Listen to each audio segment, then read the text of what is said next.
Edad Media. Se desarrolla fundamentalmente en torno a la arquitectura. La escultura y la pintura son subsidiarias de la arquitectura. Hay algunas pinturas exentas de la arquitectura que son sobre tablas, pero fundamentalmente el arte central es la arquitectura. Y en el orden de lo religioso, las iglesias y monasterios, y en el orden de lo civil, los castillos feudales.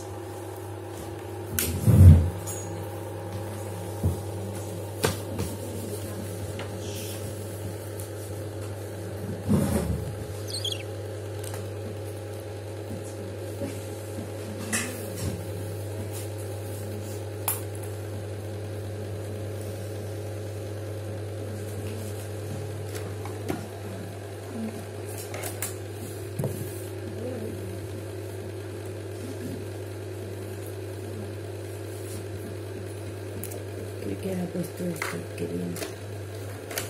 Miren, ¿por qué no apagas la luz, Pau? Si les parece, ¿qué quieren? Sí.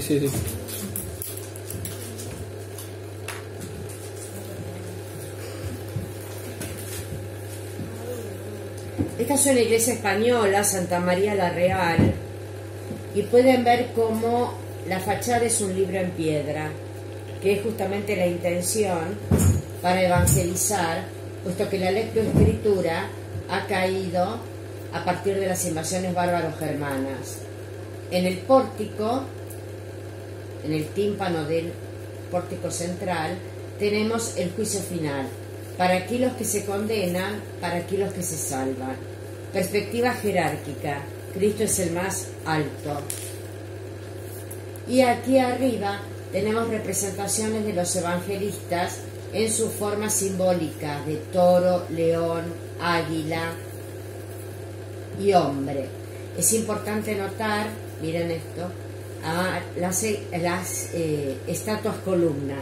Las llamamos así porque directamente los cuerpos toman la forma de un fuste. Esa es una forma de negar la carnalidad, bidimensionalidad espacial y planimetría corporal. Aquí tenemos una iglesia románica francesa, Abaye,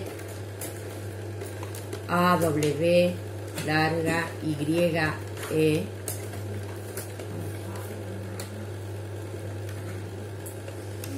que tiene dos campanarios muy altos y en forma apuntada, pero no se pueden confundir nunca con el gótico posterior. ¿Por qué? Por el arco de medio punto. Allí donde vean arco de medio punto, eso es románico. En el gótico vamos a tener el arco ojival, que se apunta. El arco de medio punto, extendido en el espacio, genera una bóveda de cañón. El arco ojival, extendido en el espacio, genera una bóveda de crucería. Esto otro se olvida. Pero si tengo dudas con respecto a la gran altura de estos torreones y a su terminación en punta, me saco la duda con las aberturas. Bueno.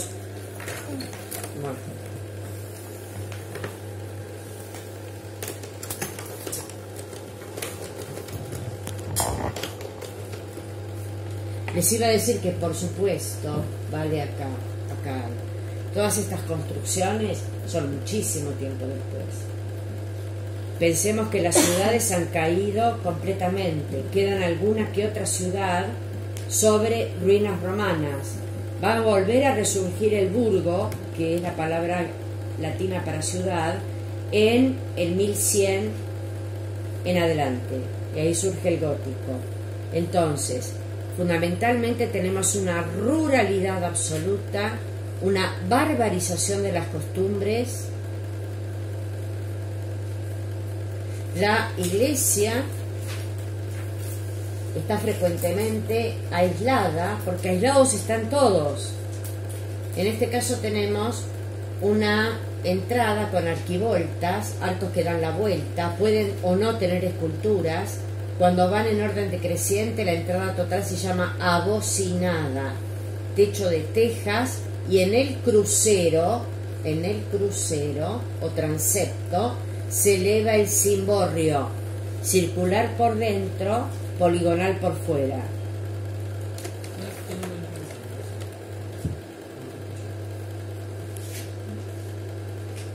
En Jara está, en España. Jara. Aquí ven un cimborrio, ¿ven cómo es la cuestión? Por dentro, este está en Salamanca. Por dentro es una cúpula. Perfecta. Por fuera tiene formas poligonales. Aberturas escasas y estrechas. En arco de medio punto. Santo Domingo de Soria. No se engañen por el rosetón. Aquí tenemos arquería ciega, típica del románico. Arquería ciega. ¿Por qué? ¿Para qué la hacen si es ciega? Porque de alguna manera la prolongación de estos arcos de medio punto con columna obran como soportes de la pared general. Son apoyo. Y aquí tenemos en una mandorla o almendra mística la figura de un Cristo Pantocrátor, arquivoltas con esculturas, entrada abocinada. Sabemos que cada capitel es completamente diferente al otro. Son capiteles historiados, exclusivos de la Alta Edad Media. Ahora nos vamos a ir al monasterio de Santillana del Mar y vamos a ver los capiteles en el claustro. Les había mostrado este esquema en el que podemos ver una planta tradicional occidental, que son las plantas en cruz latina. La nave más larga, la nave central más larga y más ancha que las naves laterales, sean las naves laterales 3 o 2, y en el último tercio de la nave central atraviesa una nave más corta que se llama transepto. Allí se genera el crucero. Aquí, en un arco en cuarto de esfera, en una bóveda, en cuarto de esfera, tenemos el altar, orientado siempre hacia el este, la luz. La entrada al oeste. Y vean ustedes toda la cantidad de columnas que tenemos, son todos esos circulitos, y les había contado ya que cuando una de las naves se prolonga por detrás del altar, esa nave se llama deambulatorio. Acá atrás. Cuando tiene varios ábsides más pequeños, absidiolos, sirven para recibir el peso de esa bóveda tan pesada que es la bóveda de cañón, y por otra parte para dar misas simultáneas, especialmente las iglesias que son de peregrinaje, como Santiago de Compostela. Y en este circulito que ven ustedes acá, lo tenemos acá. Este es el claustro. Las iglesias más bellas son las que tienen claustros, son las iglesias que son monasterios a la vez. El claustro es cuadrado, ¿por qué? Escucho.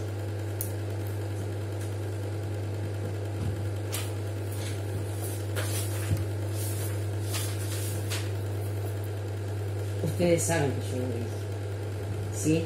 Entonces, no pasó nada. Agua, tierra, fuego, aire, norte, sur, este y oeste. Es decir, en los 4 elementos y en los 4 puntos cardinales, ¿quién anda? Dios. No, el humano. Dios no tiene espacio.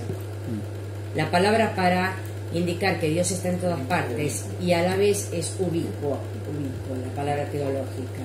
Es el concepto, quiero decir. Entonces, cuadrado por eso. El cuadrado es la dirección de lo humano. El cuadrado es la dirección de lo humano.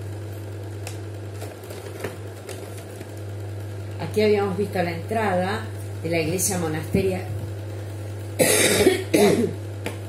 de la iglesia monasterio que está en Santillana del Mar, en Cantabria, y pueden ver la densidad portentosa de los muros, la utilización sistemática del arco de medio punto. Vamos Esta es una iglesia de doble crucero. Vamos al claustro. Teja pernera. Es la teja hecha sobre la pierna. Se le quedó ese nombre, lo generaron los sumerios. Y el claustro son 4 galerías o pasillos techados que se abren a un patio central que suele ser un herbolario donde los monjes cultivan hierbas con características curativas o jardín. Allí los monjes meditan, rezan. Acá nos estamos acercando. Reitero, no hay un capitel igual al otro. Aquí tenemos el... Bueno, ¿qué le pasa ahí a Gaby? Estudió. Entrelazo de melodía infinita. El entrelazo de melodía infinita que habían traído los bárbaros germanos llegó para quedarse, porque esto es producto de los bárbaros germanos. Es España. Sustrato grecolatino más visigodo, España. Acá, por ejemplo, tenemos toda una serie de diablos, de diablitos, cuyas colas se enredan en un entrelazo de melodía infinita. Fíjense ustedes la parte interna del arco, cuán ancha es. El capitel, muy grande y pesado, necesita de 2 fustes de columnas geminadas, para su sostén. Lo vemos desde adentro. Aquí es el ámbito de la meditación, de la oración.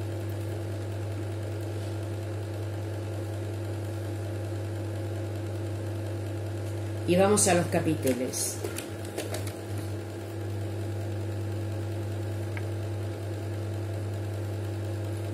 Estos son vegetales, como pueden ver, pero las cabecitas son humanas. Es como decir que están arraigados para siempre porque pecaron. Están arraigados al pecado. Allá, en todo ese entrelazo, donde predomina el caos, es porque está el demonio. Donde hay caos está el demonio. Miren miren qué maravilla. Piensen que acá hay un artesano con piedra, pi, son artesanos extraordinarios y completamente anónimos. Después nos vamos a acercar a esta figura.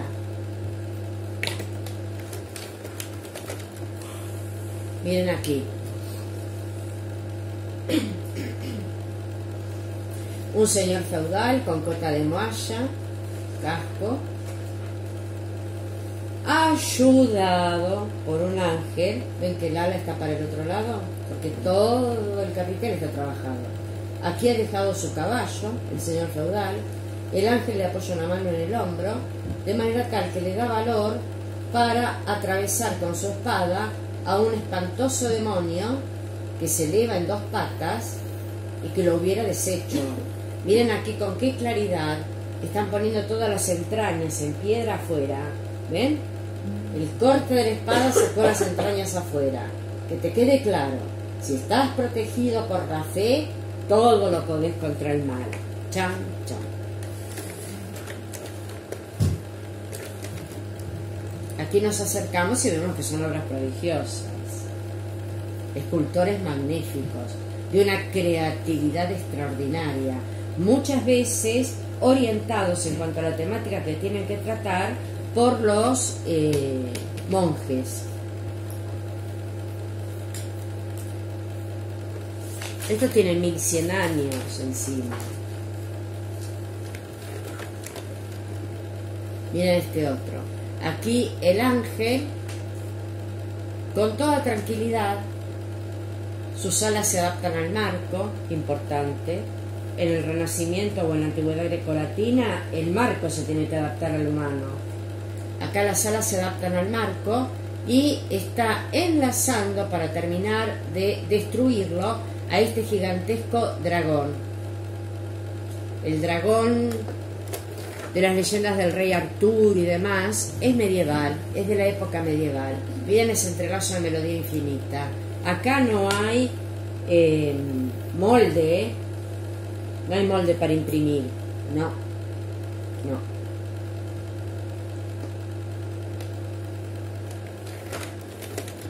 Miren este otro.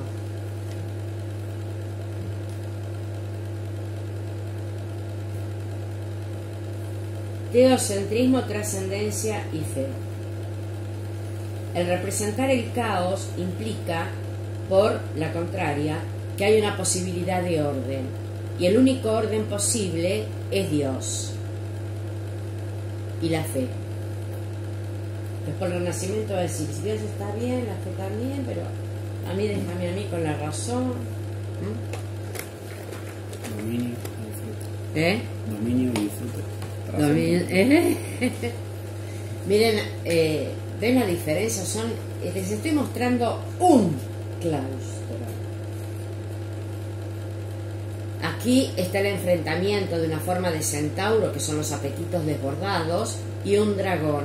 Se enfrentan las dos fieras entre sí, y fíjense el entrelazo de melodía infinita que los está uniendo y mostrando que ambos son hijos del caos.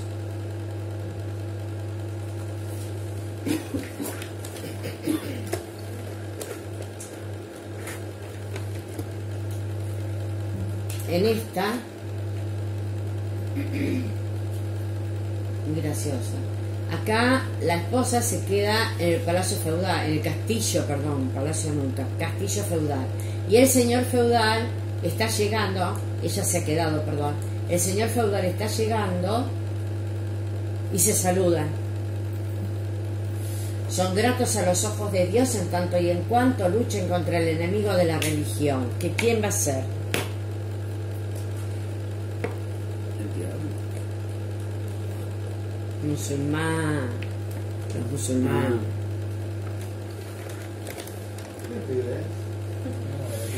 ¿Eh? ¿Viste? Miren qué maravilla acá. En la desigualdad realmente está lo conmovedor, ¿no? Y aquí tenemos la cruz y el descendimiento, pero fíjense ustedes que acá María tiene la espalda muy recta, está sostenida por la fe y por otra parte por la resignación, ayuda a sacar el cadáver de su hijo de la cruz. Cristo es una especie de Cristo cruz. Su cuerpo se adapta a la cruz. Si tuviera los brazos más colgantes, da más dolor. Eso es lo que va a empezar a hacer el gótico, porque esta parte tira, ¿eh? Y María va a estar, pero enloquecida de dolor. Acá murió por la fe y acepto por la fe. Arte didáctico y evangelizador. Y aquí tenemos el que les había dicho, que lo habíamos visto de un golpe nada más. Tenemos una figura angélica que tiene las alas, perspectiva jerárquica, es el más alto, y que con una lanza atraviesa a dos demonios a la vez. Pero estos demonios, como todo demonio, es tan peligroso y artero que aunque estuviera el ángel, ahora sí los va a matar, pero ya han cobrado, miren las cabecitas que hay abajo, de seres humanos entre las garras.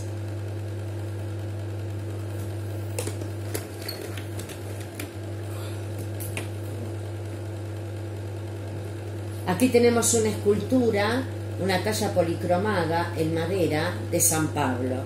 Podemos observar como la cabeza es mucho más grande en relación al cuerpo, porque es la sede del espíritu. El ojo más grande porque es la ventana del alma. Y podemos observar que no importa la verosimilitud anatómica. Está predicando. Y acá este es un encanto. Es un encanto. San Antón, que es un equivalente a San Roque. ¿Vieron cuando decimos San Roque, que este perro no me toque? Bueno, las jaurías de perros salvajes eran una plaga literalmente. Por eso también el siervo y el campesino libre no se van de la tutela del señor feudal. Aquí tienen ustedes el perrito. Miren qué bonito, qué lindo. Qué linda la escultura. Estas esculturas son expresionistas. Sacan a la forma de sus carriles anatómicos verosímiles para expresar un estado del alma. Más o menos qué tamaño tiene eso. Así. Chiquita, ¿no? Lindo. Miren la cara de pesar por todos los humanos que son atacados en soledad. Miren el tamaño de la mano, gigantesco. Los pies pequeños, porque los pies es el tránsito, es andar por esta vida que es corta.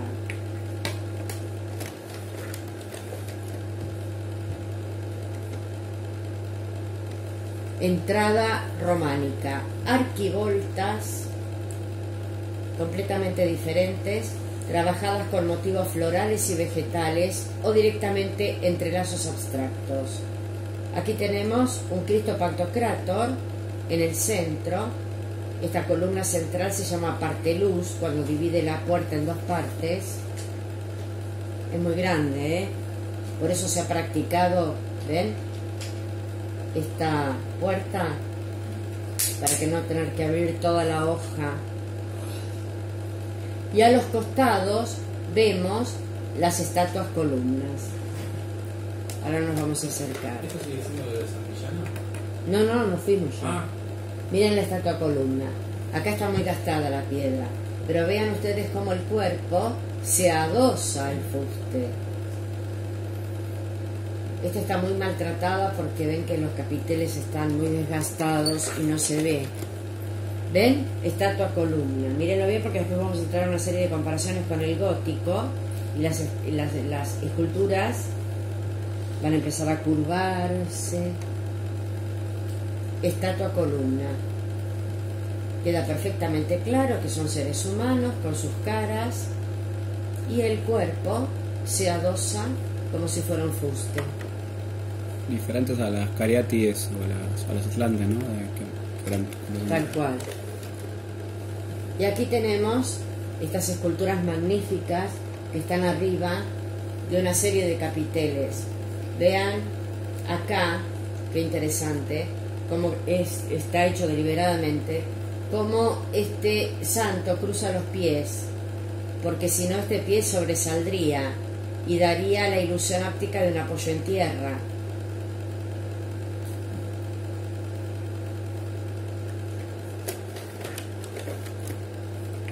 Y aquí estamos en Santiago de Compostela. De esta entrada se olvidan para el románico, ¿eh? Esta es una entrada que se hizo en el barroco del siglo XVII. En Santiago de Compostela está el llamado Pórtico de la Gloria, que es patrimonio de la humanidad y es del románico. Ven, todo esto es barroco. Ya lo estudiaremos. Es una iglesia monumental porque era y es motivo de peregrinación. Entonces tiene, miren la cantidad de absidiolos para dar misas simultáneas. Además, el interior es muy amplio. Quiero que lo vean, por favor, un interior románico. La bóveda principal culmina en una bóveda en cuarto de esfera con el altar. Tiene un deambulatorio, sigan el láser. Una de las naves laterales va hacia el transepto y luego pasa por detrás del altar y sigue.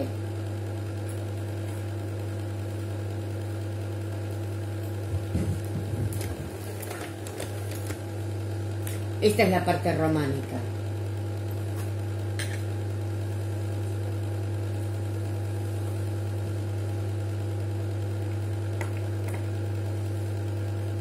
Sí, vamos. Vemos esa fachada. Vemos esta parte.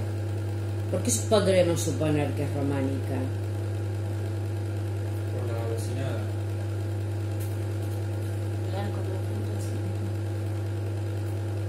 El arco de medio punto y la planimetría corporal. ¿Ven la cantidad de esculturas que hay?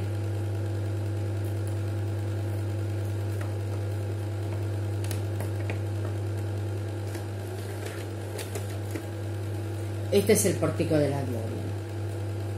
Es realmente una gloria. Este es un peregrino actual. Antes de llegar, te dan una túnica roja y una especie como de bastón, y te acercas y tocas la columna de Santiago. Se dice que el apóstol Santiago fue enterrado aquí.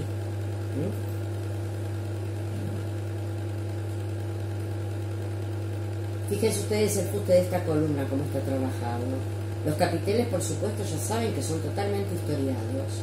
Además, acá, en el eje, en el parteluz de la iglesia, que ahora les voy a mostrar un poquito el interior para que vean, repasen el interior románico, está Santiago, con el bastón del peregrino.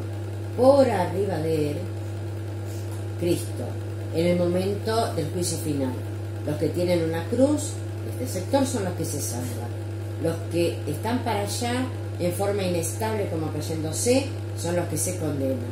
Aquí hay una sola arquivolta con grandes esculturas en forma radial con respecto a Cristo. Y tiene otra enorme entrada acá y otra enorme entrada allá con apóstoles y profetas del Antiguo y del Nuevo Testamento. Aquí vamos entrando al interior románico, una serie de arcos de medio punto que van marcando tramo y piso, tramo, piso, tramo, piso, una perfecta ordenación en rectángulo. Este fuste da con el otro, este fuste da con el otro, y el ancho este da con el ancho de acá, y se genera un rectángulo. La medida en altura, piso. La medida en superficie, tramo.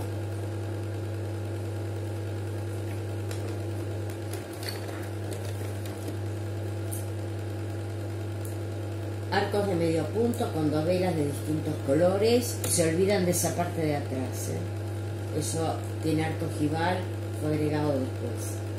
Acá pueden ver la abertura del arco de medio punto y cómo se conecta la nave central con las naves secundarias.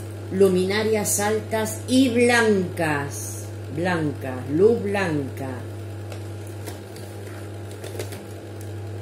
Y acá volvemos al pórtico de la gloria para verlo.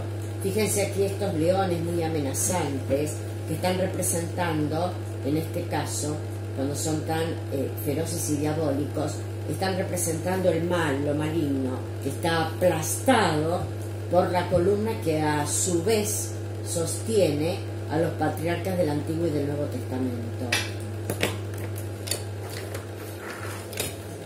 ¿Estoy gritando? No.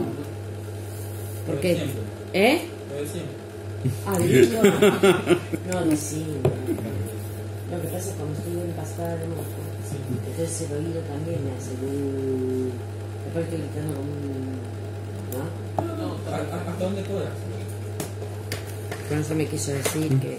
No, Es malo, es malo. no te mates la garganta. No. Ya, sí. Aquí tienen a Santiago.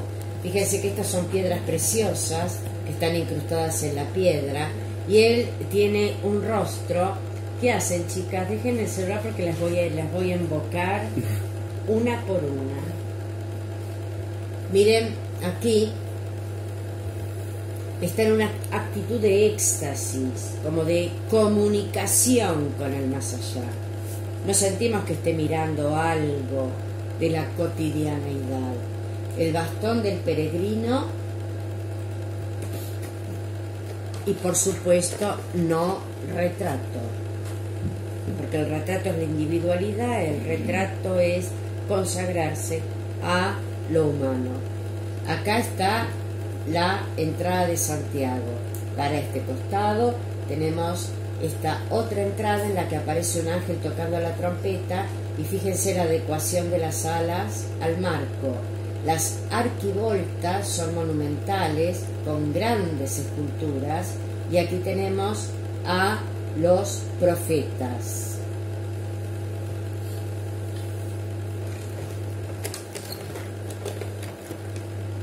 Del otro lado, otro arco similar, pero cambian las esculturas. Nos vamos a acercar. Imaginen ustedes un peregrino que lo único que ve es tierra, que lo único que ve como mucho es una mísera aldea, y que va caminando y llega a esto, a este pórtico de la gloria, en el 1000 y pico. No se olvida más de lo que vio.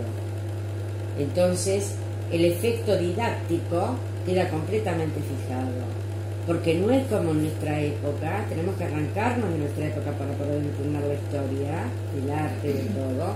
No es como en nuestra época, que estamos asaeteados por imágenes, ¿no? Todo el tiempo, imagen, imagen, imagen.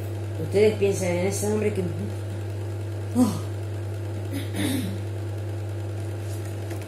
Aparte su retina le saca una fotografía a cada parte. Miren. Fíjense ustedes cómo las piernas están flexionadas de manera tal de no salirse de la base. Son todos distintos. No es retrato de una persona, definida, pero son distintos. Aquí, por ejemplo, aparece Juan, que es el discípulo más joven, por eso imberbe. Acá aparece Pedro con las llaves del reino. Acá aparece Pablo con las escrituras. Son del Antiguo Testamento. Y aquí del Nuevo Testamento. Y aquí del Antiguo. Acá tenemos al profeta Elías. Tenemos al profeta más joven, que es Daniel. Miren la postura del pie de Daniel.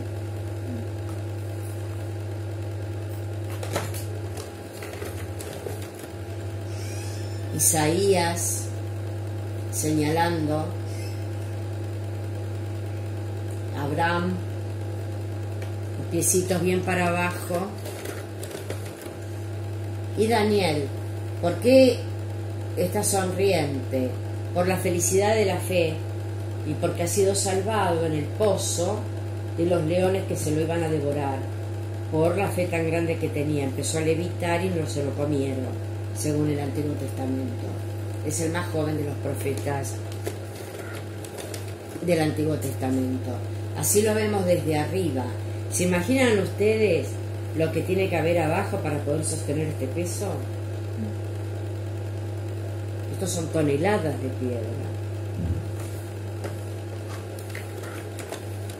Y efectivamente abajo está toda esta bóveda, abajo del pórtico de la gloria, con gran cantidad de fustes gigantescos que se aunan en una especie de ramillete de piedra, con toda una serie de arcos que están sosteniendo acá arriba el pórtico de la gloria. Y vamos a ver, acá está Santiago. Es todo de plata.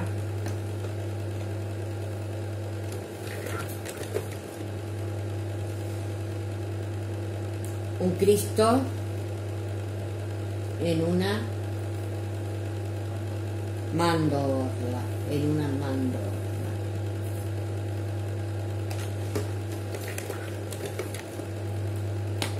Es famosa la ceremonia del Botafumeiro en Santiago de Compostela, es decir, un enorme, pero que enorme, incensario, donde tienen que tener una cancha de arriba, porque si no descabezan a 50.000, de una punta a la otra de la iglesia, con unas cadenas así de metal, se va el Botafumeiro, que es como un incensario gigante, de una punta a la otra de la iglesia, calculando al milímetro cómo lo tienen que empujar para que no baje al nivel de las cabezas.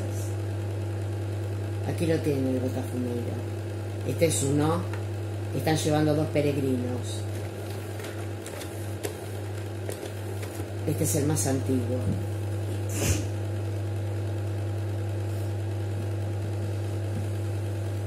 Ahí se pone el incienso. La valva es referencia a María Virgen.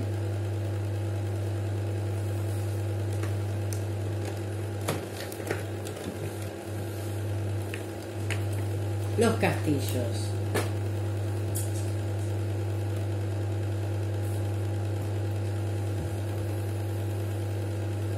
Este castillo está en Alicante, la tierra de el pobre Miguel Hernández, el poeta español, que asesinó a Franco, el de las nanas de la cebolla y demás.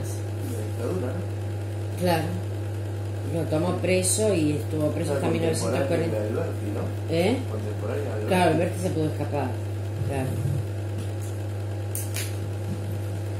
Fíjense ustedes, acá tenemos una enorme estructura cuadrada con torreones que avanzan. Más adentro, dejando un espacio importante, otra estructura cuadrada para que se pueda caminar por aquí, y la estructura cuadrada está terminada con almenas. Por el lado alto me escondo, por el bajo disparo. Otro tanto ocurre en los torreones, también llamados barbacanas, con B larga, barbacanas.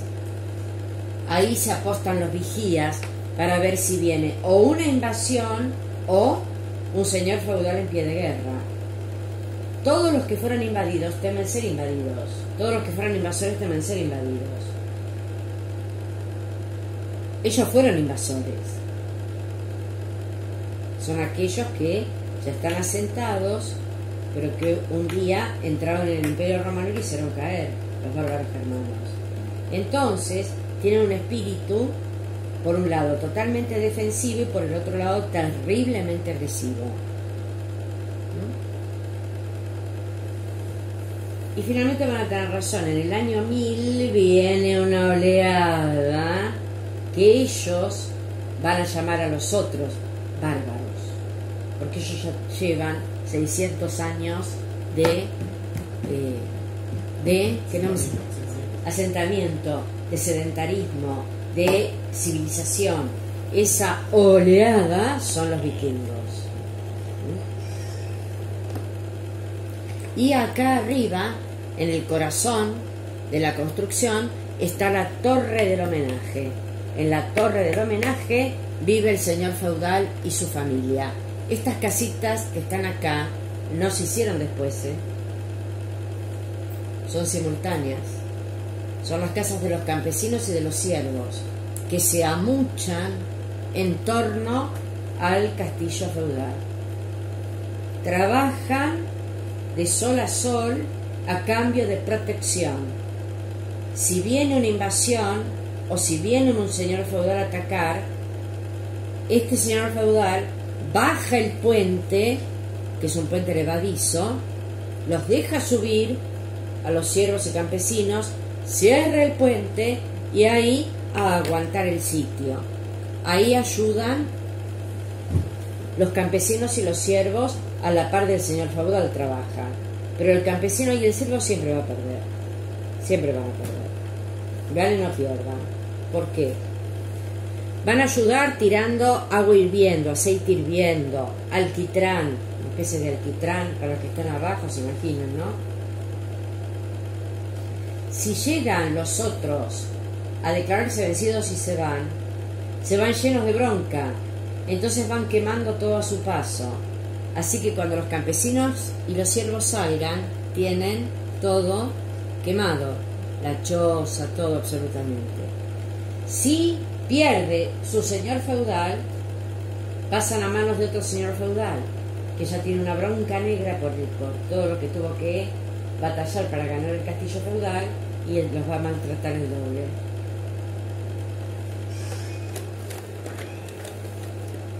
Aquí tienen una ilustración de la construcción, también los siervos y campesinos. Se dan las especializaciones de los artesanos. Está, por ejemplo, el artesano constructor, que después deviene un arquitecto. Está el artesano tallista. Acá fíjense ustedes cómo van y vienen afanándose en la construcción.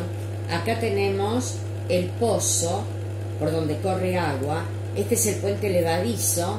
Y aquí tenemos a una mujer que está calentando un poco de comida para cuando tengan un momento para ir a comer, bajo un simple techo de paja con 2 palos. Era así, cosas. Aquí tienen un esquema. Las almenas ya sabemos qué son. Las murallas también. Tienen establos internos, tienen panadería, todo para aguantar un sitio grande, ¿no? Las barbacanas o torreones, el puente levadizo y la torre del homenaje, que por dentro es muy muy grande, donde está el señor feudal. Aquí en la Cámara del Gobierno, ahí simplemente se junta el señor feudal con algunos otros señores feudales con menos propiedad que él, que a su vez son vasallos, y se juramentan mutua fidelidad. Acá el patio de armas, que cuando se juntan todos porque vienen a atacar. La Cámara del Condestable. El condestable es simplemente el que rige, el que marca las acciones a tomar. Este castillo es bellísimo, está en Madrid, en las afueras de Madrid, es el castillo de Medina del Campo. Muchos de estos castillos hoy son hoteles. ¿Saben qué bárbaro pasar la noche en una habitación medieval, pero con la calefacción de ahora y todo? Claro. Esto tiene 3, 4, 5 metros de espesor, ¿eh? Aquí tenemos la parte inferior, que ya establece una potente separación entre el adentro y el afuera, con aberturas mínimas para no debilitar el muro, ya completamente con almenada. Hoy está acá y está hoy, pero a full. Un espacio, y luego viene el gran cuadrado. Allá está la torre del homenaje.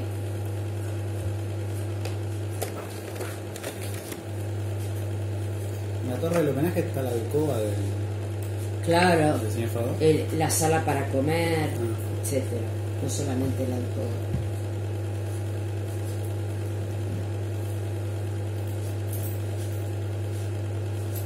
Qué bien, tengo tiempo de torturarlos un poco más. ¿Eh? ¿Qué hice? Fuiste muy rápido. Ah, fui muy rápido. Porque ya lo habíamos visto.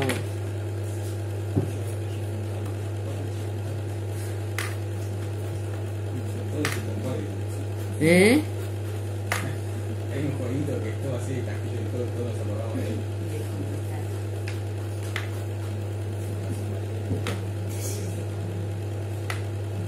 De William Wallace. Gritando Freedom ahí, ¿no? Antes de que lo primera vez. William Wallace. Juana. No, pero Juana de Arco ya no. ¿Ya pasó? No, Juana de Arco es de la época en que Botticelli está pintando. Es decir, es el Renacimiento. Lo que pasa es que hay un... ¿Eh? ¿Qué dice? No. Hay un gran espíritu en Francia, el espíritu de feudal fue muy fuerte. Entonces, aunque esté el rey, hay grandes señores feudales que si se le ponen en contra lo voltean en 3 minutos. En 3 minutos. Así que muchas veces tiene que estar haciendo acuerdos permanentemente.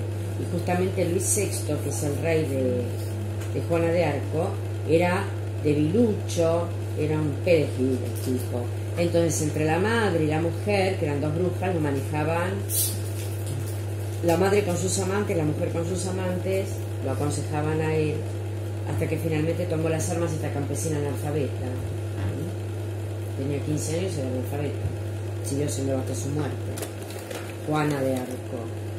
Miren qué impresionante la cocina del castillo feudal.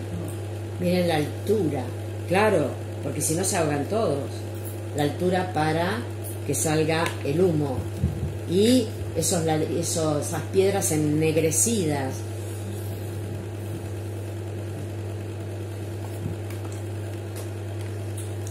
Ahí no comen una pata de pollo, ¿eh? Ahí se hace un buey. Claro.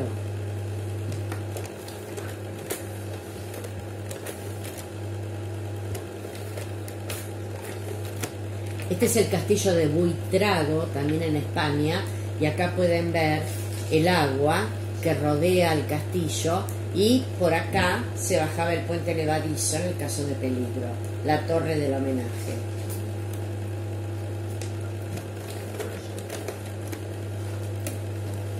Y esta ilustración de la época nos muestra por qué era muy poco frecuente que un campesino libre cambiara de señor feudal, porque los caminos son tierra de nadie, entre los ladrones, entre los asesinos, los perros salvajes.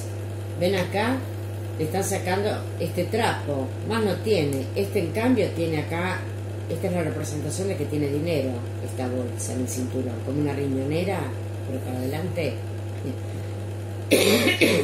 y tiene caballo, lo cual no es poco. Pero justamente a la gente que se aventura, ¿ves? Dejó que te quede clarito, dejó el castillo. Entonces, y aquí tenemos las murallas de una ciudad entera. Esta es Ávila.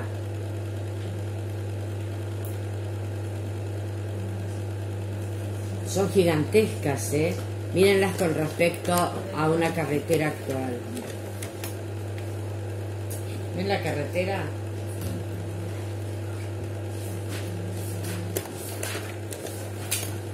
Miren. La altura, sabemos el grosor, igual Almenas, espíritu en constante alerta. Y esta es la entrada a Ávila. Miren la dimensión humana allí abajo.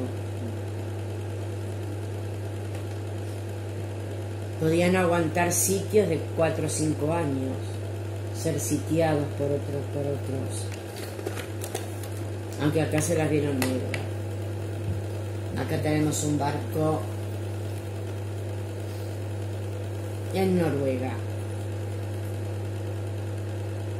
Viking significa jefe del barco, como capitán. Ahora se expandió y lo llaman vikingos. No. Son dinamarqueses, son islandeses, son finlandeses, suecos, noruegos, y tienen un extraordinario manejo del barco y del agua. Miren este qué divino que es. No es una reconstrucción, ¿eh? En el año 1000 fueron para el sur de Italia. En el sur de Italia hay un montón de castillos que después hicieron cuando aprendieron a hacer arquitectura.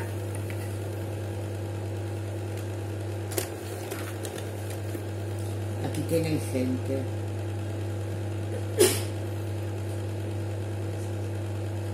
Incluso hay una teoría de que llegaron a América. Del norte de Canadá. Las características de los vikingos son igual que la de los anteriores bárbaros germanos. Sí. Acá tenemos un castillo en Mallorca. Miren cómo se lo ha planteado con los torreones. Vamos a ver esa parte de adentro. Miren.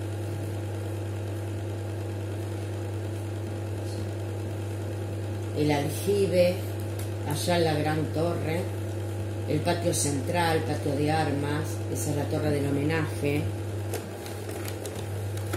Y dejamos acá en la pintura. No, 8 y 5 son. No, pero dejamos acá. Porque no me va a dar el... No me va a dar. Miremos esta pintura. Acá en la pintura románica puede ser pintura al fresco o pintura sobre tabla. Los colores van a ser siempre muy vivos, muy intensos, porque justamente quieren captar la retina y que no se olvide lo visto. La perspectiva es jerárquica. Acá tenemos a Cristo entrando en Jerusalén. La perspectiva jerárquica no es solamente en el cuerpo todo con respecto a los demás, sino que es dentro del cuerpo. Fíjense el tamaño de la mano que bendice y miren el tamaño de la mano que está llevando ese libro. Por otro lado, esta figura no podría ser nunca sostenida por este burro. Lo que importa es que quede todo claro. Jesús, burro, entrada en Jerusalén. Son todos analfabetos. Acá, esta entrada está mostrando justamente la apertura a Jerusalén. Para que no te quede duda ninguna de quién es el importante, aquí tenemos a uno de los discípulos señalándolo y desde la ciudad una mujer señalándolo. El más grande es Cristo, le siguen el tamaño los discípulos y luego la gente común.